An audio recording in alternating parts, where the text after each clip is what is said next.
Relacionamento amoroso, amizade, conexão ou não com os adultos, com os pais especialmente, planos, futuro. Como é que isso se dá nos relacionamentos contemporâneos? Como os jovens se comunicam, como eles se relacionam? Hoje, o programa Seus Filhos é especial. Estamos falando direto da Sala Digital, uma parceria da Band com o Google. Você pode acompanhar com imagens através do YouTube da Band News FM, mas temos convidados especiais. Nós vamos bater aquele papo para você compreender um pouco mais esse seu filho adolescente, jovem adulto, que vai entrar na adolescência e você já está cheio de dúvidas. Como é que eu me conecto? Como é que ele pensa? O que passa por a cabeça? Como é que são as conversas, as interações? É sobre isso que a gente fala agora aqui no programa Seus Filhos. Eu, Thaís Dias, sigo na sua companhia e, lógico, sempre comigo por aqui, a minha companheira Roseli Saião. Tudo bem, Roseli? Tudo bem, Thaís, como sempre. Adoro a sua companhia para esses bate-papos. E olha, como vocês conseguem ver, quem está com a gente no nosso YouTube, senão eu vou apresentar para você que está conosco no Daio. Hoje por aqui, Leonardo Correia Santana, 23 anos, estudante de jornalismo, está aqui para esse papo. Leonardo, obrigado. Leonardo não, porque ele falou Léo, que Leonardo é muito formal. Tudo bem, Léo? Tudo bem, Thaís. Prazer estar aqui e ninguém me chama de Leonardo, só Léo mesmo, então tá tranquilo. Tá resolvido. Também temos aqui representante do sexo feminino, né? Lógico. Luzinere Pacheco, 21 anos, também estudante de jornalismo. Bom receber você também por aqui, Luzi. Muito prazer. Vamos começar esse papo falando de relacionamentos nos dias de hoje. Relações interpessoais, em tempos de internet, de hiperconexão, de celular em todo lugar com a gente. Ele vai para a gente para o restaurante, para o cinema, para o banheiro. E aí? Como que vocês se relacionam com as pessoas da idade de vocês e com as pessoas de outras idades? Vocês ligam, mensagem? Essa relação de conversar, de bater um papo, como é que ela se dá? Léo, vou começar contigo. Eu odeio que me liguem. Então, meu celular ele fica no silencioso 24 horas por dia. A pessoa quer falar comigo, ela me manda uma mensagem pelo WhatsApp. Eu acho que a internet, né, ela trouxe essa facilidade pra gente se comunicar de uma maneira mais simples, né? Não precisar ficar de ligação, a não ser que seja alguma coisa de trabalho. Então, eu prefiro mil vezes a comunicação sendo feita ali pelo SMS, pelo celular, mais pelo WhatsApp, né, que a gente utiliza. E é uma comunicação rápida. Então, é assim, é objetivo, né? Oi, tudo bem? Tal coisa. Eu odeio que me mandem assim, boa tarde. Aí, boa tarde. Tudo bem? Fala o que você quer. Boa tarde, tudo bem? Eu preciso disso, disso e disso. Eu sou muito objetivo, principalmente nas mensagens, porque hoje é tudo muito corrido, né? Luzinere, e como é que é quando a gente recebe aquele podcast, né? Porque vem o áudio enorme ali, porque a pessoa precisa falar, explicar com mais detalhes. Como é que é essa conexão quando você precisa aprofundar um pouco mais esse papo? Inclusive, eu sou essa pessoa, né?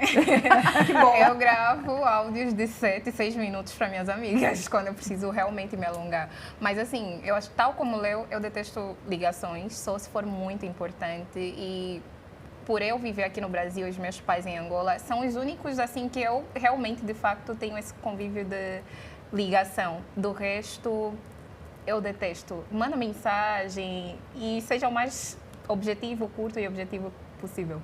Agora, Roseli, como aprofundar um relacionamento, uma relação, uma conexão com mensagens tão rápidas e diretas? E aí? É papum, né? É papum. E é interessante que a gente aprendeu muito com eles, né? Porque eu não atendo telefonema de alguém que eu não conheço. Em geral, é telemarketing mesmo, né? É verdade. Porque as pessoas que a gente conhece não ligam, mandam uma mensagem dizendo, combinando horário, pode falar em tal horário. Mas o aprofundamento dessas relações se dá apenas com alguns poucos escolhidos, né? Não sei se eu estou certa, se é isso que acontece com vocês. Mas alguns poucos escolhidos, que são aqueles que eles chamam de melhores amigos, né? Não são colegas de trabalho, mas são amigos, amigas. Aí é onde eles conversam, em geral, presencialmente, não é? Presencialmente ou por ligação. Eu não pensei nesse detalhe. Quando são amigos muito próximos, a gente aceita uma ligação. Mas, de modo geral, assim, ligação não curto muito, não. Eu prefiro presencial mesmo. Assim, eu não tenho esse tipo de escolha, porque eu estou aqui há 6 anos, então as amizades que eu tenho, de certa forma, ainda estão em Angola. Mas eu me lembro de um episódio que aconteceu recentemente quando eu estava em Angola. Eu estava a conversar com a minha amiga por celular, a gente passou 1 hora no celular. Ela disse, por que você não vem na minha casa? A gente era vizinha, assim, de bairro. Eu disse, vou desligar e vou para sua casa.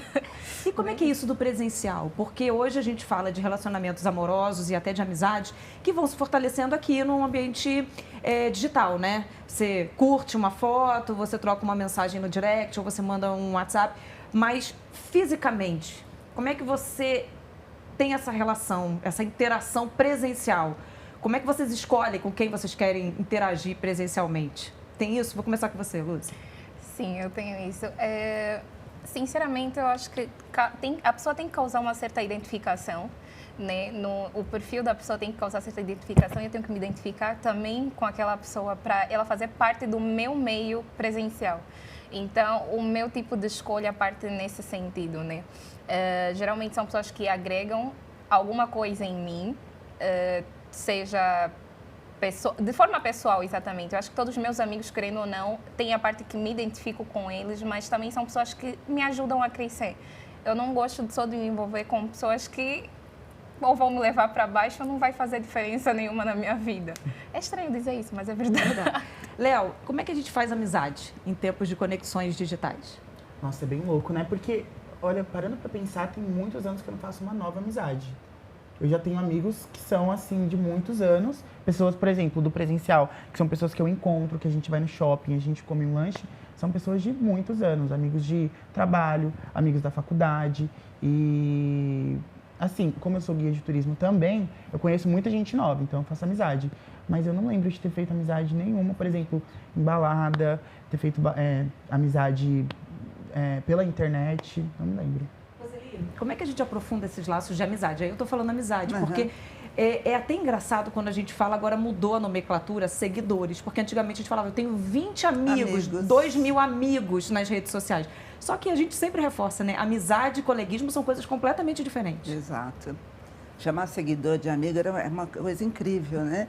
Eu lembro, inclusive, de um comentário do Bauman a esse respeito. Ele falou assim, eu levei a minha vida inteira para ter 6 amigos, agora em meia hora as pessoas têm 500 amigos.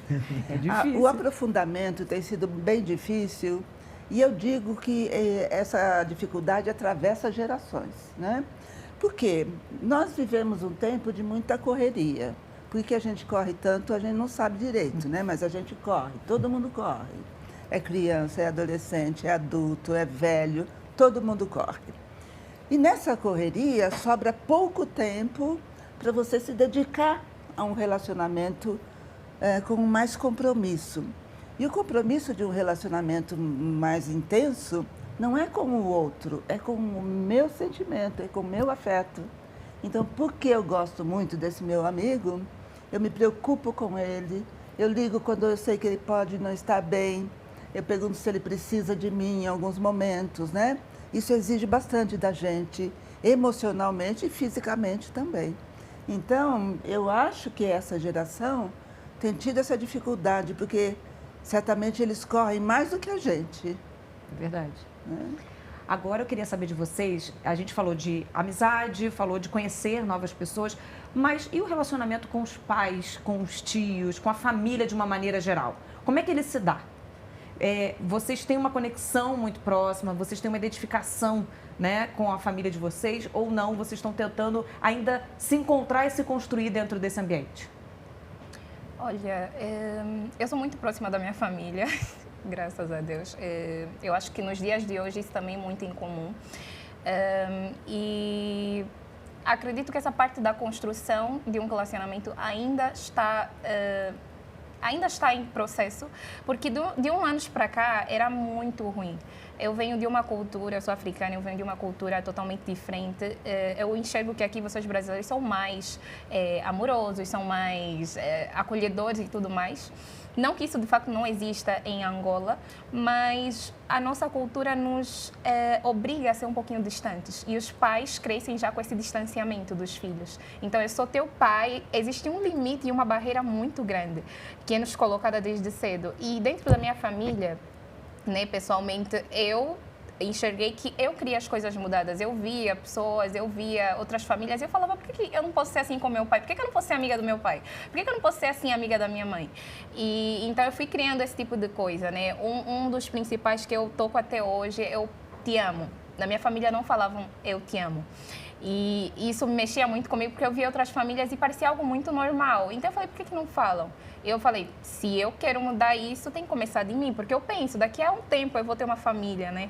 E eu quero que meus filhos sintam a liberdade também de se expressar nesse sentido. Então eu comecei a mandar um te amo no meu pai de forma aleatória, no final de uma ligação, e hoje eu assusto, de repente eles ligam só para dizer te amo. Então, a transformação é bonita e pode partir dessa geração mais jovem, né, Roseli? Exato, muito interessante. Tem muita gente que acha que esse relacionamento intergeracional, que além de filhos e pais e parentes, né, é bom só para a geração mais nova, porque eles tenham que aprender com os mais velhos. A gente acabou de ver que não, né? Quer dizer, os mais velhos podem aprender, porque é um outro mundo, é uma nova cultura que tem nascido e tem se construído, e nós podemos aproveitar e aprender a esse respeito, né? E você se identifica, Léo, com os mais velhos? Ou você tem uma dificuldade de conexão, de conversa, de fala? Hoje é mais fácil, mas eu já tive essa barreira que a Lu comentou, até os meus 16, 17 anos. Acho que até os 18 anos eu tive uma barreira de... Eu tinha uma personalidade fora de casa e eu tinha uma personalidade dentro de casa. Então eu era uma pessoa completamente diferente fora de casa. Hoje eu já cortei essa barreira, porque eu pago as minhas contas, eu cuido da minha vida, então eu não tenho mais essas limitações. Mas eu já tive muitas limitações e eu te amo também nunca foi muito comum. Hoje eu sou, tenho uma relação muito boa com a minha tia, com os meus padrinhos, com os meus tios. Então hoje é mais comum. Mas antigamente, assim, na minha adolescência não era muito comum eu ter essa abertura com eles. Antigamente, há 3 anos atrás. Roseli, é engraçado ele falar que tem uma personalidade dentro e fora, e a gente sempre conversa isso. Nós temos papéis, né? Isso. Tem a Thaís do trabalho, a Thaís mãe, a Thaís esposa, a Thaís dentro de cada necessidade social. Sim. E é normal esse tipo de comportamento. Absolutamente, né?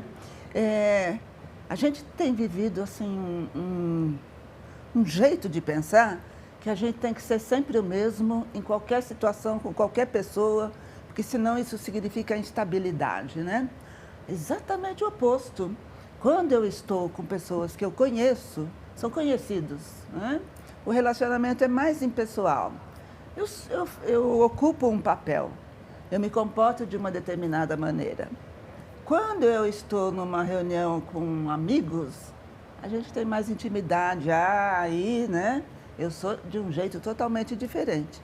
Quando a gente vai ao cinema sozinha, é de um jeito, né? Quando a gente vai ao cinema acompanhado, é de outro. Então, é preciso, inclusive, que os pais entendam isso, né? Que os filhos não têm o mesmo comportamento em casa do que em outros lugares.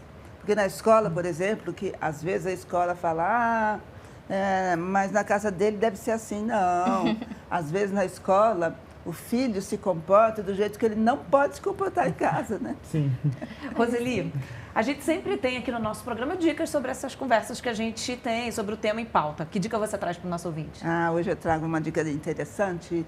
É um livro, né? E trata principalmente do relacionamento de pais com filhos que estão da adolescência passando para a vida adulta. Eu acho que é o caso de vocês também, que é uma passagem assim complexa. E o título do livro é Quem Quer Crescer? E subtítulo Relacionamento Pais e Filhos da Adolescência para a Vida Adulta. Repete pra gente? Quem quer crescer? É um convite ou uma pergunta, né?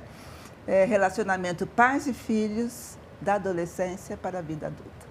Quero trazer para essa conversa a Alessandra Petralha, ela que é nossa amiga aqui da Sala Digital, está sempre monitorando o que está em discussão, os principais assuntos e vai falar para a gente sobre relacionamentos amorosos nos dias de hoje. Fala aí, Alê.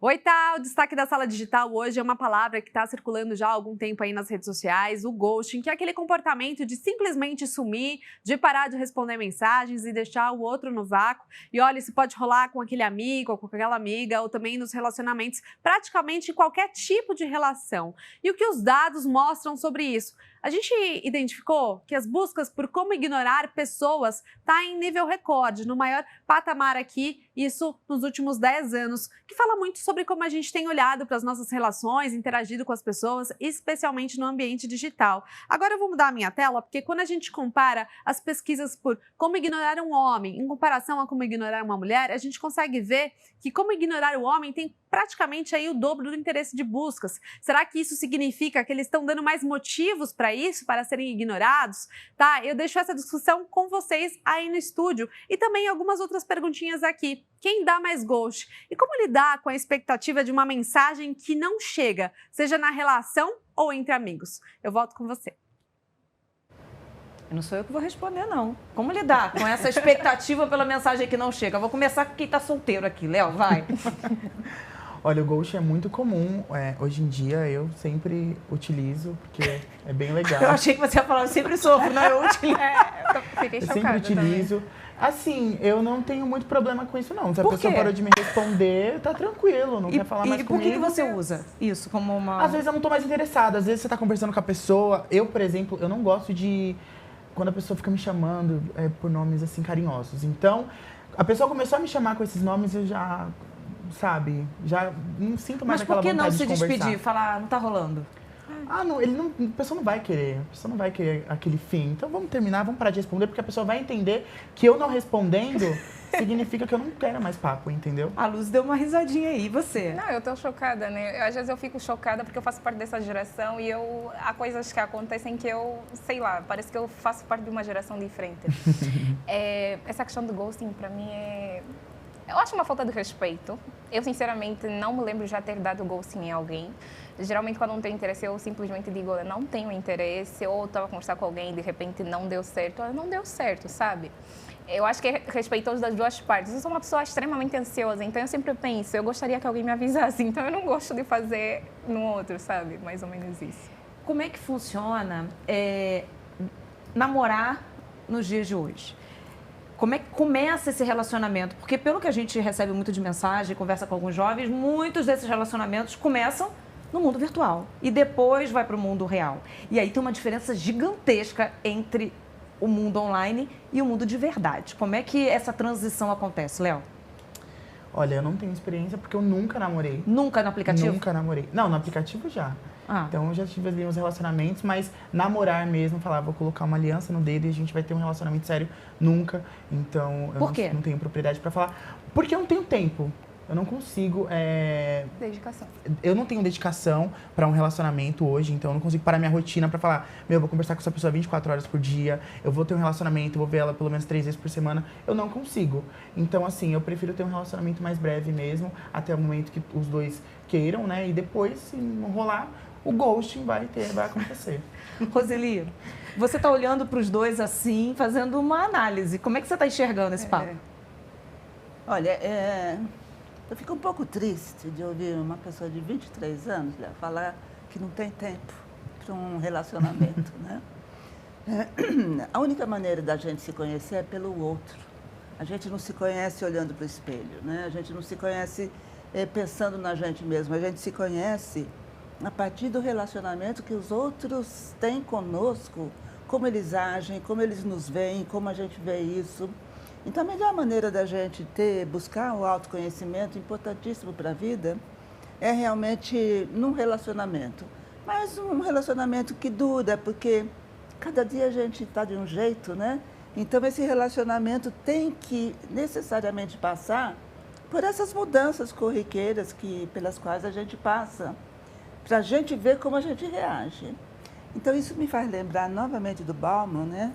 Que ele fala do amor líquido. Que hoje é tão difícil a gente segurar uma relação amorosa, e amorosa amplamente, pode ser amorosa erotizada ou de amizade, né? Uhum. Que parece que a gente quer agarrar e é como água, né? Vai escorrendo pelos dedos e a gente fica sem nada, segurando assim só na gente. Eu creio que é possível que vocês... talvez percebam um pouco mais tarde o quanto isso fez falta, né? E talvez vocês possam recomeçar ainda, é tempo. Tem tempo ainda. Como é que é namorar também nos dias de hoje, né? Porque a Roseli falou, se cria muita expectativa, e quando vai para a prática? E aí? Olha, eu queria começar a dizer que existe uma diferença de namorar o brasileiro e namorar o angolano. Vamos conversar porque é assim. É uma coisa que me chocou quando eu cheguei aqui no Brasil. Vocês têm que ficar. Em Angola não existe ficar. O que é ficar? Isso é algo que, de certa forma, foi um choque, né? Porque na minha cabeça existe... Vocês estão a se conhecer, estão a se conquistar, enfim, que seria, não sei, o flertar, né? E se rolar alguma coisa, vocês vão namorar. Então, assim, eu vejo que hoje tem conversante, ficante, me ajuda aí, eu não sei os outros. Peguete, isso enfim, aí, uma vaquera. Não existe pra mim, sabe? Na minha cabeça, existe simplesmente o namoro. E o namoro é a parte em que você vai conhecer a pessoa. E eu hoje acho que muitas relações andam líquidas, assim como a Rose falou, porque nós entramos em relacionamento esperando não fazer o outro também feliz, mas ser completamente feliz. E quando nós não sentimos essa felicidade, nós achamos que o outro é inferior. E nós estamos sempre à espera, né, da pessoa perfeita, a pessoa certa. E eu já não aceito esse conceito. Eu acho que nós fazemos... Se nós tivermos força de vontade, esforço, nós nos tornamos as pessoas certas. Porque cada um vem com uma, digamos assim, você vem da tua casa com uma... e eu venho do meu país, com uma cultura diferente, com uma educação diferente. Então, somos pessoas diferentes. E quando nós viemos a coexistir, querendo ou não, vamos nos chocar. E aí você decide qual parte daquela pessoa você vai querer na tua vida. Então, eu acho que hoje as pessoas estão à busca de pessoas super perfeitas. E isso não existe. Eu queria abordar um tema com vocês, já que a gente está falando de relacionamento amoroso, porque várias pesquisas, uma série de pesquisas mostram que nos últimos anos a geração Z tem praticado menos sexo. E quando faz, usa muito pouco preservativo. Tem um dado que eu compartilho com vocês, que eu levantei, que fala do uso de preservativo acima de 18 anos. Cerca de 60% dos brasileiros que têm mais de 18 anos falaram que não usam preservativo em nenhuma relação sexual. Como é que vocês enxergam isso? O fato de fazer menos sexo, mas quando fazer esse sexo, fazer sem proteção. E aí? Quem vai? Você quer começar? É um dado preocupante, né? Porque o preservativo é ideal, mas eu acredito que a gente hoje, né, tenha um tabu muito grande com esse assunto. Você viveu isso? Sim, eu vivi isso. Eu não tive essa conversa em casa de, olha, é importante você utilizar preservativo, você se cuidar, né, enfim. Então, eu acredito que esse tabu gere esse resultado desse dado. E você? Olha, eu também, assim como o Léo, eu não tive uma conversa de base em casa, então nunca ouvi nenhuma tia, nenhum tio, nem a minha própria mãe, que inclusive é médica, conversando comigo sobre eu uso preservativo, nanana. Eu ouvi escola, assim, o tempo todo, mas, de certa forma, eu nunca parei, de facto, até para pensar nisso, acredito eu, porque eu não estou interessada em começar a praticar agora, mas... eu acho que é um dado, assim, de certa forma, interessante. Quando vocês têm dúvidas sobre sexo, para quem vocês perguntam? Atualmente, ChatGPT. E você, Lu? Amigas próximas que já tiveram alguma relação. Roseli, falar com pai e mãe, a gente vê, e um familiar, é muito difícil, né? Não tem essa abertura. Às vezes um tio pode servir como essa ponte com o mundo adulto, com o familiar. E é isso que você percebe, apesar dessa geração ter essa mudança de comportamento? É verdade, porque quando os filhos são crianças, é claro que tudo que eles querem saber, eles falam com os pais. Todas as queixas, eles falam com os pais. E qualquer coisa é com os pais são referência, né? A partir da adolescência, não são mais. Então, conversar com os pais a respeito da sua intimidade é infantilizar, e aí essa sensação... só que ela ultrapassa a adolescência e chega à vida adulta. E na vida adulta poderia ser uma troca entre adultos. Claro que com um limite claro da privacidade de ambos os lados, né? Mas poderia ser uma conversa entre adultos, com clareza. Mas ainda, hoje a gente não sabe direito quando termina a adolescência, né? Então essa dificuldade fica encrencada em muitas famílias.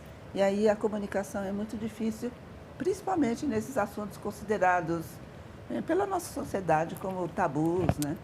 Roseli, você acompanhou essa mudança geracional, né? Principalmente aquele boom do HIV e da preocupação muito forte, né, de autocuidado depois daquele cenário muito preocupante. E agora você enxerga essa queda, essa baixa alarmante do uso de preservativo. O que você diria para a galera que está em casa acompanhando a gente? Gente, nós não podemos fazer isso que nós fizemos.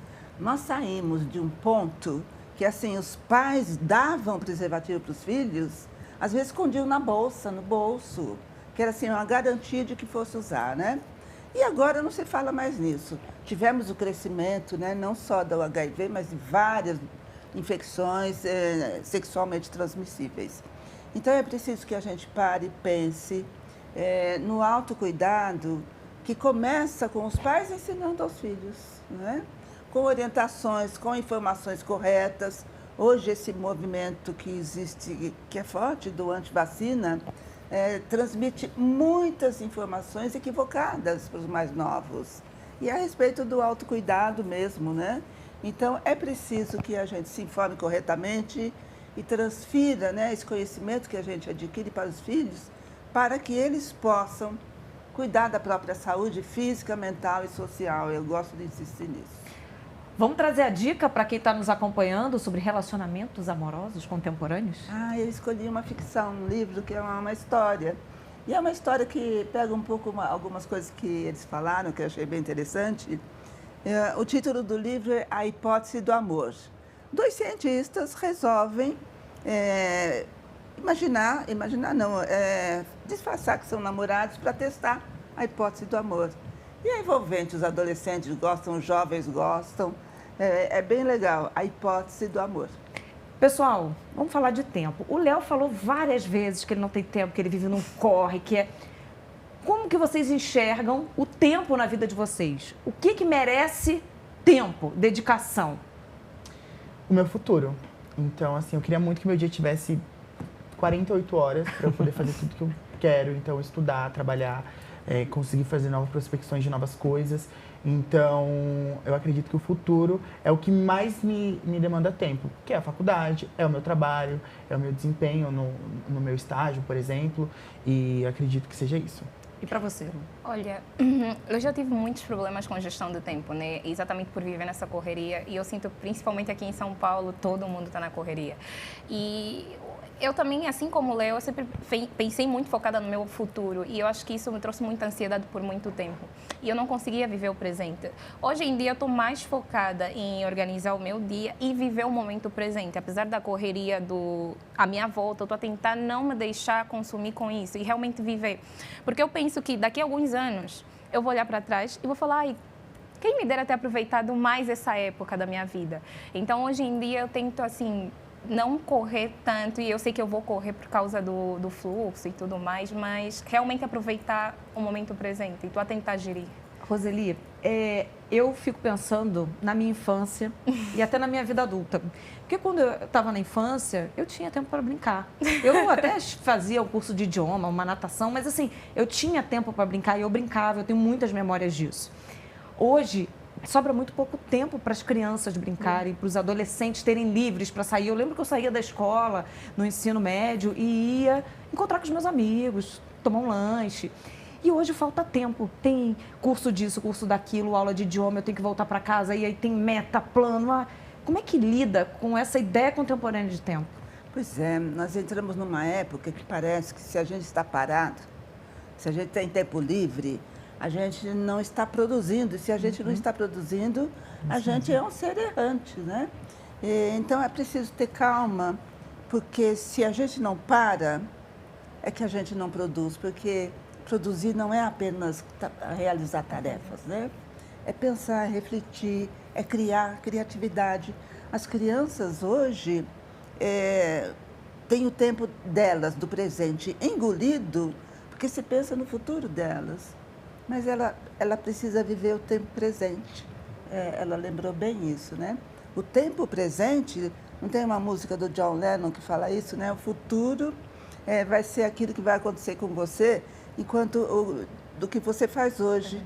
E hoje você não está fazendo nada porque está pensando no futuro. Então, é importante que a gente pare e pense um pouco por que nós estamos correndo tanto.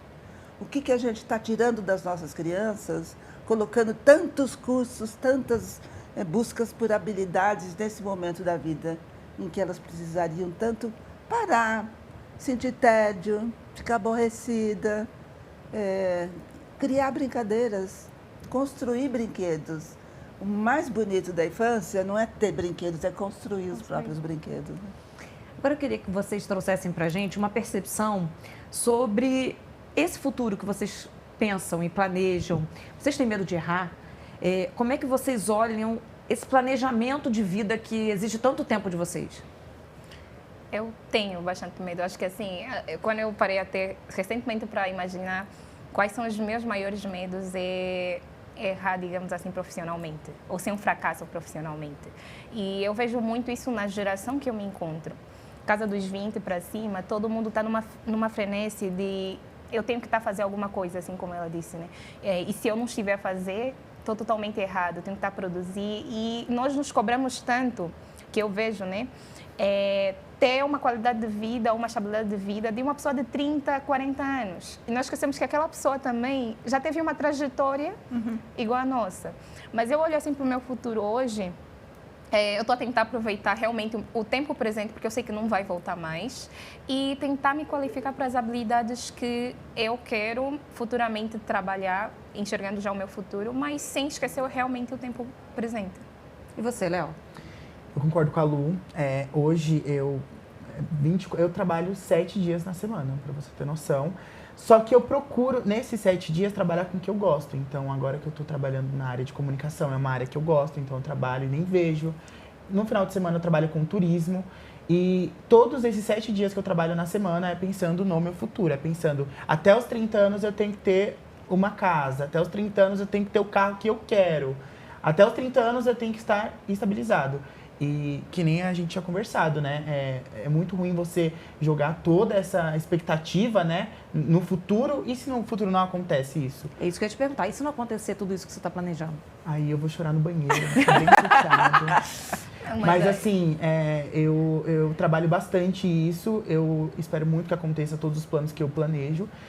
Mas se não acontecer, é mais uma frustração da vida que a gente tem que saber lidar e seguir em frente, né? Eu quero chamar atenção para uma expressão que ele usou e que muita gente usa, muitos pais usam em relação aos filhos. Tem que ter um carro, tem que ter um apartamento, tem que ter uma família, tem que ter boa nota, tem que entrar na faculdade e tal. Não tem que nada, né? Esse tem que é uma ordem que é muito difícil de a gente cumprir. Porque só essa pressão, essa cobrança que a gente faz, ou que os pais fazem para os filhos, já começa como impeditivo, né? Então, a gente não tem que nada, a gente tem que fazer escolhas, né? E em função das escolhas que a gente faz, se comprometer com elas e honrá-las e fazer essa trajetória, né? Olha só. Agora eu queria que vocês trouxessem para a gente também, vocês falaram de um planejamento, mas vocês falaram muito de carreira, né? Isso me ficou muito marcante, porque eu quero, daqui a 10, 20 anos, estar com essa carreira, com essa...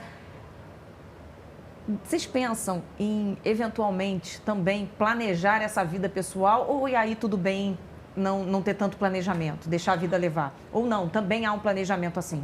Na vida pessoal? Na vida pessoal. Também tem planejamento. Há tempos até estávamos a conversar, né? Bom, eu me vejo, eu não coloco datas específicas, mas eu sei que, por exemplo, eu quero casar, eu quero construir uma família, e assim, na minha vida pessoal, né? E, bom, eu sei que tem todos esses fatores e que, de certa forma, tem que se adequar também com a minha carreira, aquilo que eu quero seguir futuramente. E uma coisa interessante até que você tinha falado, é que eu fiquei a pensar, tempos eu estava a conversar com alguém, e essa pessoa me trouxe que isso me fez pensar que muitas das vezes a gente coloca tantas metas, esse tem que quando realmente a gente efetua isso, a gente nem aproveita. Que, agora eu tenho uma família, que bom, sabe? A gente já fica a pensar na próxima meta. Agora eu tenho que ter um filho. Aí você tem um filho, não, agora eu tenho que ter um, sabe? E a gente não aproveita. Eu quero lembrar uma coisa para eles, desculpa, né? Quero lembrar uma coisa. Vocês percebem como o mundo tem mudado muito rapidamente? Sim. Não demora décadas, nem Não. anos, dias, né? Exatamente. E vocês pensam no futuro, o que será esse futuro? Não, e eu fico pensando, eu ouvindo vocês falando, me vem à cabeça, inclusive, discussões sobre essas coisas estabelecidas, né? Porque eu tenho que fazer a faculdade e tal, mas aí você chega, faz a faculdade, não é bem isso que você estava imaginando. Ou fez a tua carreira, chegou naquele cargo dos seus sonhos e ok, consegui, mas E aí? não sou mais eu, essa pessoa que precisa dessa função. E aí, Roseli, a vida é aprender a lidar com esses improvisos, com essas reviravoltas e se recriar o tempo todo? Exato. A vida significa isso, né? A gente tem que olhar para o contexto, e o contexto, gente, muda muito rapidamente. E não é apenas o contexto pequeno, familiar, o contexto familiar muda. Muda de acordo com as fases de vida dos filhos, de acordo com a vida de cada um dos seus participantes, né? Mas aí tem a micro-sociedade, que é o grupo que eu participo. E aí tem a sociedade maior, da qual eu faço parte, mas que eu não tenho necessariamente contato com todos. Esse contexto me ajuda muito eu ir revendo as minhas posições, refazendo meus planos. Imagina, eu sou psicóloga. Quando eu fiz faculdade, já faz 50 anos, a gente tinha 3 possibilidades: trabalhar numa empresa, numa escola ou ter consultório. Olha eu aqui trabalhando numa rádio. É isso. Roseli, diante desse papo todo que a gente falou, de metas, de planos, de futuro, qual é a sua dica? Tempo, né? Eu gosto de pensar no tempo. E eu lembrei de um filme que pega 2 adolescentes que vivem todo dia o mesmo dia. É um looping, né? Essa coisa de passa o dia, vai dormir e acorda no mesmo dia, só que com a lembrança do dia anterior. É um filme interessante, vale a pena assistir. O título é O Mapa das Pequenas Coisas Perfeitas, porque eles vão tentando, com a passagem do dia, aperfeiçoar o dia na próxima vez que eles viverem. É bem interessante. O Mapa das Pequenas Coisas Perfeitas. E olha, é perfeito ter você aqui com a gente no programa Seus Filhos, sempre participando. Lembrando que esse programa você pode e deve participar. Você pode nos acionar pelas redes sociais, @Roseli Saião, Roseli com Y, Saião também, ou @Thaís B. Dias, Thaís com H. E, lógico, você pode também mandar o seu e-mail, seusfilhos@bandnewsfm.com.br.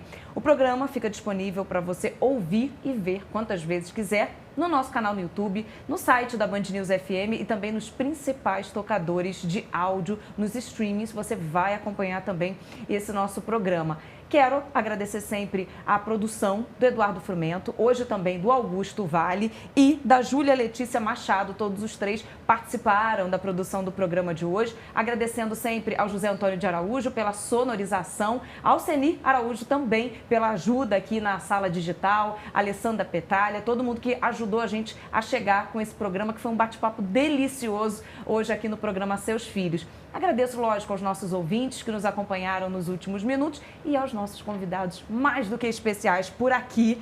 Léo, porque eu falei Leonardo várias vezes, eu acho que ele deve ter ficado bravo. Léo, obrigado pela sua participação e com certeza a gente volta a bater um papo por aí. É um prazer, Thaís, é um prazer conhecer vocês também pessoalmente. Fico muito feliz e espero reencontrá-los aí em um novo bate-papo. Lu, obrigada também pela sua interação com a gente. Muito obrigada, também espero reencontrar vocês todos. Muito obrigada pelo bate-papo. E o meu beijo, meu carinho especial sempre para ela, minha companheira, Roseli Saião. Beijo para você. Beijo, Thaís. Beijo para os nossos ouvintes, que eu adoro, vocês sabem o carinho. Adorei conversar com vocês. Foi ótimo. E a juventude faz a gente renascer um pouco mais, né? É demais. E continue ligado, porque os seus filhos você só ouve aqui na Band News FM.